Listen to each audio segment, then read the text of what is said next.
우리가 함께 읽은 본문은 출애굽기의 말씀입니다. 오늘은 축복의 인생 두 번째 시간입니다. 지난 시간에는 민수기 말씀을 통해서 우리가 믿음의 눈으로 우리가 나아가야 된다고 말씀을 드렸습니다. 그래서 오늘은 오직 하나님만 의지하는 축복의 인생이라고 하는 제목으로 말씀을 전해드리려고 합니다. 이 출애굽기는 모세 오경의 두 번째 책이죠. 이스라엘 백성들이 이집트에서 430년 동안 노예 생활을 하고 있었습니다. 정말 앞날을 알 수 없는, 정말 하루하루 근근히 살아가는 그 노예였던 이스라엘 백성들이 모세의 인도 아래 하나님께서 그들을 택하시고 또 인도하시고 또 아브라함과 약속하신 그대로 그들이 이집트를 탈출하는 그런 이야기입니다. 또 영적 의미로는 죄인이 어떻게 구원을 받는가 하는 것을 우리에게 잘 보여주는 책이 바로 이 출애굽기라고 할 수가 있습니다. 이스라엘 백성들은 하나님이 약속하신 대로 이집트를 해서 이제 젖과 꿀이 흐르는 땅 가나안 땅으로 향해 나아갑니다. 이스라엘 백성들이 이집트에서 해방되어서 나올 수 있었던 것, 그것은 독립운동을 해서 나온 것이 아닙니다. 자기의 힘과 능력으로서는 도저히 그들이 탈출해서 해방될 수가 없었던 것입니다. 불가능한 일이었습니다. 오직 하나님의 능력과 전능하심을 통해서 이루어진 일이었습니다. 우리가 구원을 받은 것도 마찬가지죠. 내 힘과 내 능력으로 구원받은 것이 아니라 전적인 하나님의 은혜로 우리가 구원받았다고 하는 것을 알 수가 있습니다. 이스라엘 백성들의 조상은 바로 아브라함이었죠. 갈대아 우르에서 하나님께서 아브라함을 부르십니다. 그때 아브라함은 하나님을 전혀 알지 못했습니다. 그리고 그 갈대아 우르라고 하는 곳에서 그 아버지 데라는 우상을 파는 그런 사람이었습니다. 그러니까 전혀 하나님과는 무관한 그런 삶을 살았지만 하나님께서 그 아브라함을 택하셔서 가나안 땅으로 인도하십니다. 근데 그 거리가 무려 2,500km나 됩니다. 그래서 히브리서에는 아브라함이 갈 바를 알지 못할 때 오직 하나님의 말씀에 순종해서 그가 그 먼 거리를 이동했다고 이야기를 하고 있습니다. 하여튼 그 먼 여정 끝에 가나안 땅에 들어와서 이스라엘 백성들의 조상이 되었습니다. 아브라함의 후손인 야곱과 또 그의 가족들은 기근을 피해서 이집트의 고센 땅에 정착하게 됩니다. 그러니까 이스라엘 백성들과 좀 떨어진 곳에 이 고센 땅이라고 하는 곳에서 이 이스라엘 백성들이 이제 정착을 하게 됩니다.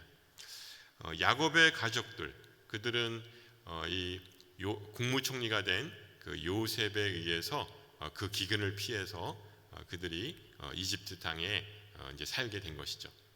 너무나 좋은 땅이었고 또 그들이 이 목축을 하기에는 아주 훌륭한 그런 땅이었습니다. 그러나 이것이 그들에게는 올무가 되었다는 사실입니다. 왜냐하면 요셉을 알지 못하는 그 이집트 왕 바로가 이스라엘 백성들을 이제 핍박하기 시작했습니다. 그러니까 그때서부터는 그들이 자유인이 아니라 노예로 살게 된 것입니다. 그리고 점점 인구가 늘어나니까 이집트 왕 바로가 위협을 느끼게 됩니다. 그래서 바로는 이스라엘에서 딸이 태어나면은 그냥 살려주지만 만약 아들이 태어난다면 그 즉시 죽이거나 아니면 나일강에 띄워서 악어밥이 되게 했습니다. 이렇게 그 출산 억제 정책이죠. 네. 뭐 지금은 출산을 장려하더라도 잘 늘지가 않지만 이스라엘 백성들이 점점점 늘어나니까 위협을 느껴서 결국 출산 억제 정책을 합니다. 그럼에도 불구하고 이 하나님은 이 노예가 된 이스라엘 백성들에게 자손이 점점 번성하는 그런 축복을 내려 주십니다. 그 당시 이집트는 초강대국이었습니다. 아무도 이집트를 넘볼 수가 없는 그런 막강한 제국이었습니다. 그러니까 그 이집트의 왕 바로는 바로 살아있는 신이었습니다. 이집트는 다신교 국가입니다. 아주 수많은 그런 신들을 섬기는 나라였습니다. 그렇지만 그 중에서 가장 뛰어난, 가장 영향력이 있는 막강한 신은 바로 이집트 왕 바로였습니다. 이 바로가 바로 그 신 위에 군림하는 최고의 신이었습니다. 다른 신들은 그냥 신전에 가만히 그냥 들어앉아 있습니다. 하지만 이집트 왕 바로는 살아 있어서 그 당시에 모든 이집트와 그 주변 국가들을 통치하는 그런 실질적인 신이었다고 할 수가 있습니다. 그러니까 이스라엘 백성들은 이런 이집트에서 수백 년 동안 노예로 살았습니다.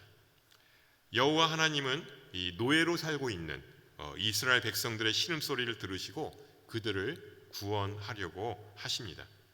그러니까 하나님은 먼저 이스라엘 백성들에게 당신이 어떤 존재인지를 알려주셔야만 했습니다. 그래서 하나님은 모세를 먼저 부르십니다. 그에게 다음과 같이 명령하십니다.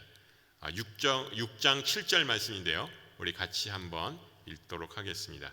시작. 그러므로 6장 6절 7절 말씀 우리 같이 읽겠습니다. 시작. 그러므로 이스라엘 자손들에게 말하여라. 나는 여호와다.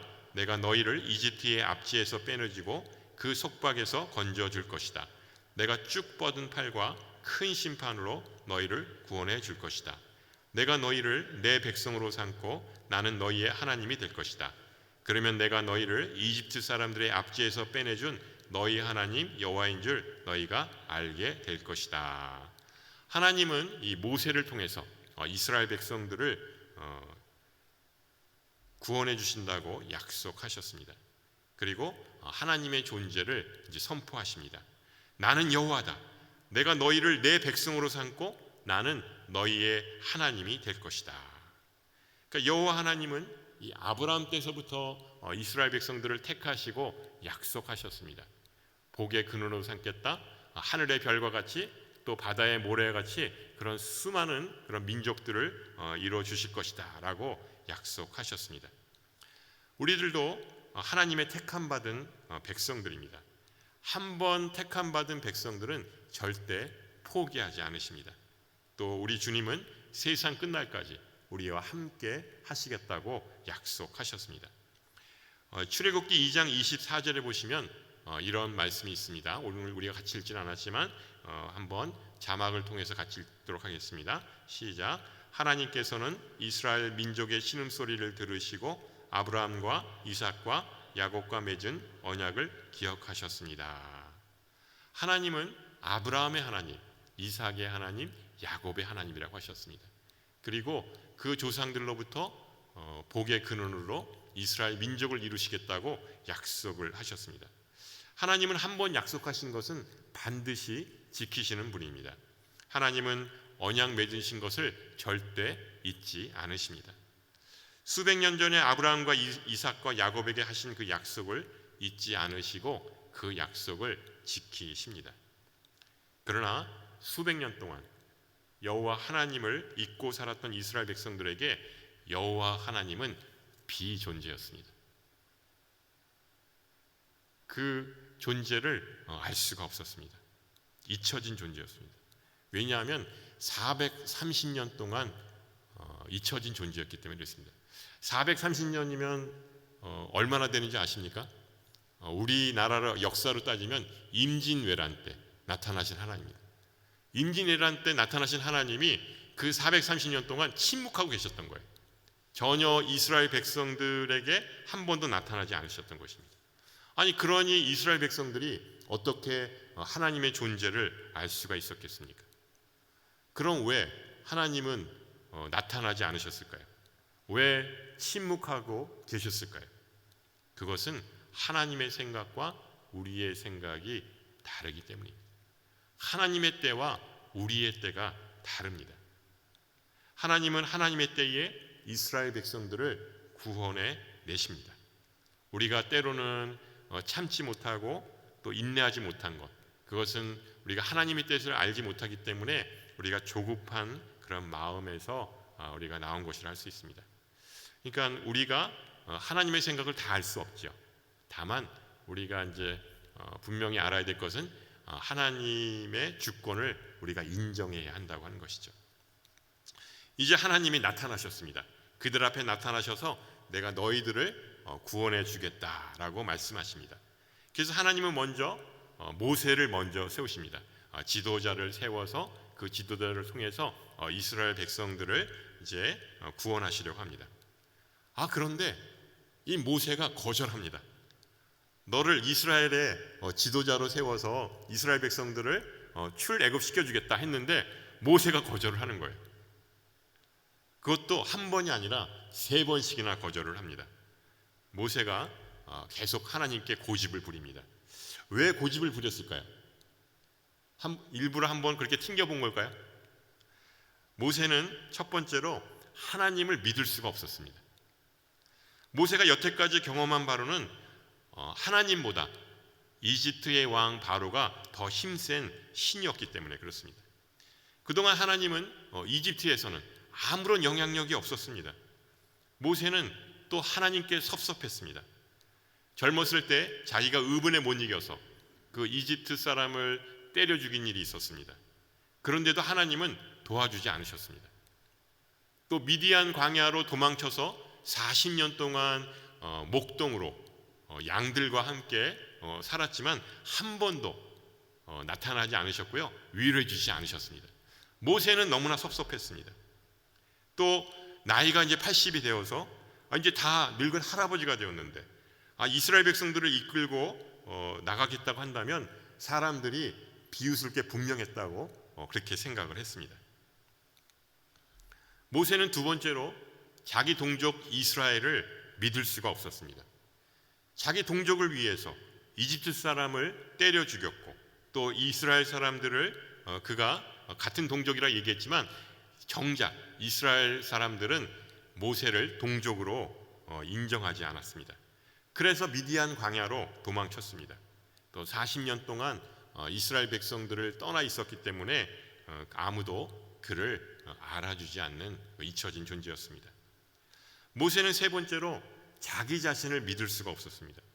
40년 동안 목동 생활을 하면서 그가 갖고 있었던 모든 이집트 왕자로서의 그런 지식과 또 소양 이런 것들을 다 잃어버렸습니다. 그러니까 양들과 함께 묵상하고 있으니까 그냥 이 온유한 이 의분에 못 이겨서 이 다혈질이었던 모세가 조금 이제 온유해졌다고 하는 거. 그래서 이 땅에서 모세만큼 온유한 사람이 없다. 이것은 아마 40년 동안 목동 생활을 해서 그런 것이 아닌가 이런 생각을 합니다. 그럼에도 불구하고 또 이 반석을 쳐서 이렇게 그 혈기를 부린 것이 있었죠. 그 모세의 그런 것들을 우리가 보게 되는데요. 그래서 이 말주변을 다 잃어버리고 마른 것이죠. 그래서 하나님께 아무래도 저는 아닙니다 하고 이렇게 거절을 합니다. 그러나 하나님은 끝내 이 모세를 설득합니다. 그 앞에서 여러 가지 기적들을 보여줍니다. 그래서 이 지팡이를 갖고 던졌더니 뱀이 되는 거예요. 또 뱀이 다시 또 지팡이로 이렇게 바뀌는 것을 보게 됩니다. 또 이 손을 안에다 집어넣었더니 보니까 하얗게 뭐가 일어나는 거예요. 나병이 생긴 거예요. 그 멀쩡했던 몸이 갑자기 나병이 생깁니다. 그리고 다시 또 손을 넣었더니 또 말끔하게 또 깨끗하게 됩니다. 그러니까 하나님께서 모세를 통해서 그러한 기적들을 보여주신 것이죠. 하나님의 능력을 마음껏 모세에게 보여줍니다. 또 말주변이 없다고 했습니다. 그래서 그 형 아론을 대변인으로 세워줍니다. 그래서 말 잘하는 형 아론도 붙여줍니다. 결국 모세는 이 하나님의 이 적극적인 공세에 못 이겨서 결국 이집트의 바로에게 가서 이렇게 말합니다. 바로 왕이여, 하나님이 우리를 이집트에서 나가라고 했습니다. 우리를 보내주십시오. 이집트 왕이 그래 보내줄게 그랬을까요? 그러니까 완전히 황당해한 것이죠. 아니 갑자기 모세가 와서 자기에게 이스라엘 백성들을, 그것도 한두 명도 아닌 60만 명이나 되는, 아니 가족들하고 다 합치면 200만 명이나 되는 그 백성들을 다 이집트에서 내보내라고, 그것을 얘기했을 때 얼마나 황당했겠습니까? 모세는 이 이집트에 살아있는 신인 바로 앞에서 하나님의 명령을 대언합니다. 우리 5장 2절 말씀 같이 한번 읽어보도록 하겠습니다. 시작. 바로가 대답했습니다. 여호와가 누구이기에 내가 그의 말을 듣고 이스라엘을 보내야 한단 말이냐? 나는 여호와를 모르니 이스라엘도 보내주지 않겠다.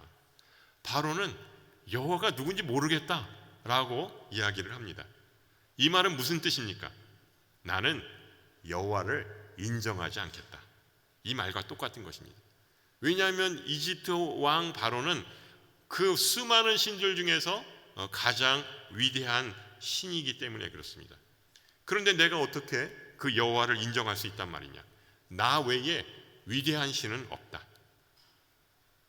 이 말을 통해서 이 모세가 이렇게 한 말을 통해서 이스라엘 백성들은 더 혹독한 그런 일을 하게 됩니다. 그 전에는 이렇게 성을 지을 때 이 벽돌에 들어가는 짚을 제공을 했는데 이제는 짚을 제공하지 않고 너희들이 알아서 준비해라. 그러니까 훨씬 더 이 노동 강도가 세고 일이 더 많아지게 된 것이죠. 그러니까 이스라엘 백성들이 얼마나 모세를 미워했겠습니까? 아니 가만히 있었으면 그나마 그냥 일을 하는 건데 그냥 괜히 쓸데없는 얘기를 해서 이렇게 고생을 하게 됐다. 이렇게 생각을 한 것입니다. 모세를 통해서 이스라엘 백성들의 상황이 더 어렵게 됩니다. 5장 21절 말씀 우리 같이 한번 읽어보겠습니다. 시작. 당신들이 우리로 하여금 바로와 그 신하들이 보기에 냄새나는 존재가 되게 하고 그들의 손에 칼을 쥐어줘 우리를 죽이게 만들었으니 여호와께서 당신들을 보시고 심판하시기를 바랍니다. 이스라엘 백성들이 이 모세와 아론을 원망합니다. 그리고 하나님께 이 모세와 아론이 심판받기를 원한다고 이렇게 말을 합니다. 이걸 보면 이스라엘 백성들이 하나님을 전혀 믿지 않았던 건 아닌 것 같아요. 아마 조상 때서부터 하나님이 우리를 택하셨다고 하는 얘기는 들었던 것 같습니다. 다만 이스라엘 백성들이 믿는 그 하나님은 이집트의 바로보다도 못한 존재였다고 하는 사실입니다. 그들은 모세와 아론에게 말합니다. 당신들 때문에 우리가 더 살기 힘들어졌어. 제발 하나님이 모세와 아론을 심판해서 우리를 바로 눈밖에 벗어나지 않게 해주십시오. 이렇게 간청을 합니다. 저는 이 말씀을 묵상하면서 이 이스라엘 백성들의 모습에서 바로 우리의 모습을 발견하게 됩니다. 하나님, 우리는 세상의 신들이 너무나 무섭고 두렵습니다. 우리가 이 세상을 살아갈 때 세상 신들에게 잘 보여서 제발 잘 먹고 잘 살게 해주십시오. 재물의 신, 권력의 신, 인기의 신, 명령의 신들에게 잘 보여서 제발 잘 먹고 잘 살게 해주십시오. 아이들도 건강하게 공부 잘해서 남들보다 더 좋은 대학에 들어가게 해주십시오. 또 남들보다 더 높은 자리에 올라가서 그들과 경쟁해서 더 높은 자리에 올라갈 수 있도록 복에 복을 더하십시오. 이렇게 우리가 기도하고 있지는 않나 이런 생각을 갖게 되는 것입니다. 우리는 하나님을 세상 신보다도 더 못한 존재로 만들고 있지는 않습니까? 이스라엘 백성들에게 하나님은 이 세상에서 자기만을 잘 살 수 있도록 도움을 주는 그런 조력자 역할밖에는 취급하지 않았던 것입니다. 아직 이스라엘 백성들은 하나님이 어떠한 존재라고 하는 것을 깨닫지 못하고 있습니다. 이스라엘 백성들이 두려워하는 존재는 하나님이 아니라 이집트 왕 바로였습니다. 오직 그들은 바로의 눈밖에 벗어나는 것만을 두려워했던 것입니다. 만일 하나님이 이집트의 바로보다도 못한 신이라면 하나님이 어떻게 이스라엘 백성들을 구원할 수가 있겠습니까? 하나님은 이스라엘 백성들에게 하나님이 어떤 존재라고 하는 것을 알려주어야만 했습니다. 우리 7장 4절 말씀 같이 한번 읽어보도록 하겠습니다. 시작. 바로가 너희 말을 듣지 않으면 내가 이집트의 능력을 행사해서 큰 벌을 내려 내 군대, 내 백성, 이스라엘 자손을 이집트 땅에서 나오게 할 것이다. 하나님은 이집트 땅에 10가지 재앙을 내리십니다. 이 재앙은 아마 성경에 나오는 재앙 중에서 가장 끔찍한 재앙이 아닌가 생각됩니다. 우리가 요한계시록에 보면 그 무시무시한 여러 가지 재앙들이 나오잖아요. 그 재앙들 외에는 아마 가장 끔찍한 재앙일 것입니다. 이렇게 한 나라를 무자비하게 다루신 적이 없을 정도로 이집트에 10가지 재앙을 내리십니다. 그래서 나일강을 온통 핏빛으로 물들이고 또 냄새나게 만듭니다. 또 수많은 그런 개구리와 이와 파리들을 들끓게 만듭니다. 또 돌림병을 줍니다. 이런 10가지 재앙들을 차례차례 이집트에 내리십니다. 지금 돌림병의 일종인 이 코로나 하나 때문에 얼마나 우리가 고생하고 있습니까? 근데 이 10가지 재앙을 내렸다고 그러면 아마 이집트 사람들은 아마 정신을 못 차렸지 않을까 이런 생각을 갖습니다. 그러니까 정말 이집트 땅과 사람들을 초토화시키는 그런 무시무시한 재앙이었습니다. 그러나 이집트 왕 바로는 그 마음을 돌이키지 않았습니다. 왜냐하면 자기가 가장 위대한 살아있는 신이라고 생각했기 때문입니다. 바로는 결국 10번째 이 장자의 죽음의 재앙을 통해서 하나님의 그 전지전능하심을 깨닫게 됩니다. 그래서 그 장자의 죽음을 통해서 이스라엘 백성들이 나오게 됩니다. 근데 그럴 때 꼭 어떤 분이 이렇게 질문하더라고요. 만일 바로가 10번째 그 재앙도 많이 굽히지 않았다면 11번째 재앙은 무엇이었을까요?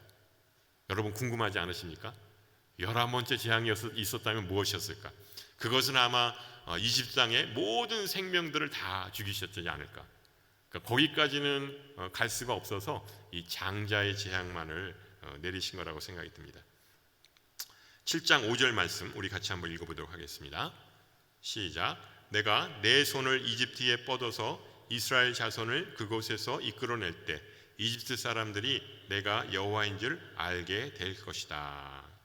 아까는 이스라엘 백성들에게 내가 너의 여호와인 줄 알게 하겠다라고 하셨는데 이번에는 이방 하나님을 알지 못하는 바로 이집트 사람들에게 내가 여호와인 줄을 알게 하시겠다 이렇게 말씀을 하고 있는 것입니다.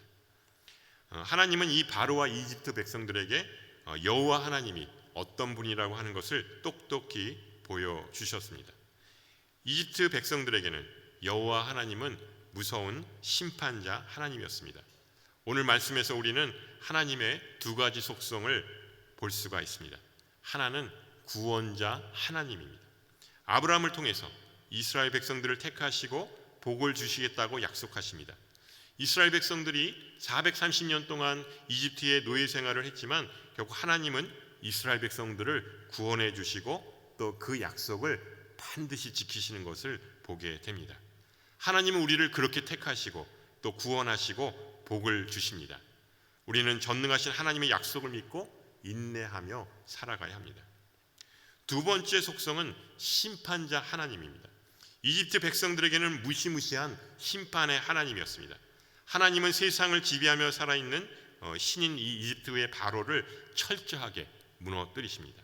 이집트의 바로는 바로 사탄의 속성을 보여주고 있습니다.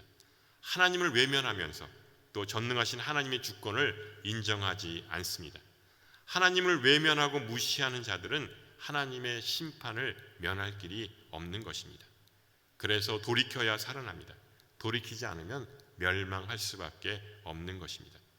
하나님이 이렇게 이집트에게 무자비하게 하신 것, 그것은 바로 이것은 신들의 전쟁이기 때문에 그렇습니다. 이것에는 중립지대가 없습니다. 하나님께 속하든지 아니면 세상 마귀 사탄에게 속하든지 우리의 삶을 선택해야 합니다. 우리가 지금 살아가는 세상에서도 우리 앞에 두 가지 선택의 길이 있습니다. 하나님의 전능하신 손길 안에서 붙잡혀 살아가든지 아니면 세상 사단 마귀에 속해서 바로에게 붙잡혀 세상의 노예로 살아가든지 우리는 양자택일을 해야 합니다. 그런데 안타까운 것은 우리의 속성 안에 바로 이 죄에 사로잡혀서 세상 것을 그리워하며 좋아하는 속성이 있다고 하는 것이죠. 그래서 이스라엘 백성들이 그 엄청난 기적을 봤지만 광야에서 어려움을 만났을 때 그들은 다시 이집트 노예 생활로 돌아가겠다고 때를 쓴 것입니다. 이것은 우리 안에 죄된 속성이 남아 있기 때문입니다. 그렇지만 우리는 죄의 노예로 다시 되돌아갈 수는 없습니다. 앞에는 홍해바다가 있고 또 뒤에는 이집트 군사들이 뒤쫓아옵니다. 우리가 어떻게 해야 살 수가 있습니까? 우리의 살 길은 하나님이 이끄시는 대로 앞으로 순종하며 나아가는 길입니다. 하나님은 우리를 세상 속에서 단련하신 후에 정금과 같이 우리를 굳건한 믿음으로 만들어 가게 하실 것입니다. 우리 모두 세상 신에 붙잡혀서 세상 노예로 살아가지 맙시다. 오직 하나님의 의로운 오른손에 붙들려서 세상을 이기며 하나님의 자녀로 살아가시는 우리 모두가 될 수 있기를 주님의 이름으로 축원합니다. 우리 이 시간 우리 함께 찬양하며 기도하며 나아갔으면 좋겠습니다. 오늘 말씀처럼 정말 우리가 세상을 두려워하거나 무서워하지 않았으면 좋겠습니다. 세상은 우리의 밥입니다. 우리가 강하고 담대함으로 오직 하나님만을 의지하며 나아갈 때 우리의 인생을 주님께서 책임져 주시고 또 축복의 인생으로 만들어 주실 것입니다. 이 시간 우리 보라 너희는 두려워 말고 우리 같이 찬양하며 기도하며 나아가도록 하겠습니다.